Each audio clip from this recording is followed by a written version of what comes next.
Hi నమస్తే. నేను మీ సునీల్ కుమార్ గాజుల. ఈ మధ్యలో ఎక్కడ చూసినా కనబడుతున్న వినబడుతున్న ఒక మాట, కళ్ళు లేని వ్యక్తికి కళ్ళొచ్చాక మొట్టమొదటిగా విసిరి పాడేసేది చేతి కర్రనే అని. అవును కదా, ఇది నిజమే కదా, మరి వాస్తవమే కదా. నీ నిత్య జీవితంలో కూడా ఇలానే జరుగుతుంది అని ఎప్పుడైతే నువ్వు తెలుసుకుంటూ ఉంటావో అప్పుడు నిన్ను ఏది ఇబ్బంది పెట్టకుండా నువ్వు ముందుకెళ్ళడానికి, ఆనందంగా ఉండడానికి ఆస్కారం ఏర్పడుతూ ఉంటుంది. పంచభక్ష పరమాన్నాలు తినడానికి ఉపయోగపడిన విస్తరాకు కూడా తిన్న తర్వాత అది చెత్తలోకి చేరాలి, చేరుతుంది, అది అంతే.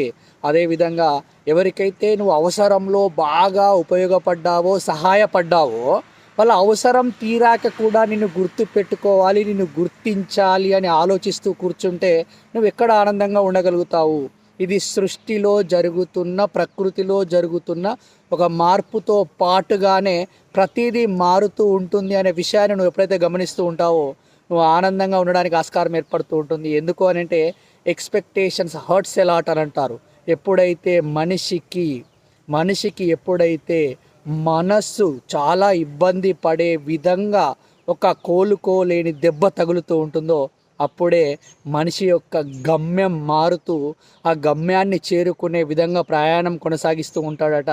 ఇవన్నీ సహజంగా నీ జీవితంలో జరుగుతుంటాయి అనే విషయాన్ని తెలుసుకొని ప్రతిదీ నీ కోసమే, నీ మంచి కోసమే అని ముందుకెళ్ళే ప్రయత్నం చేయి.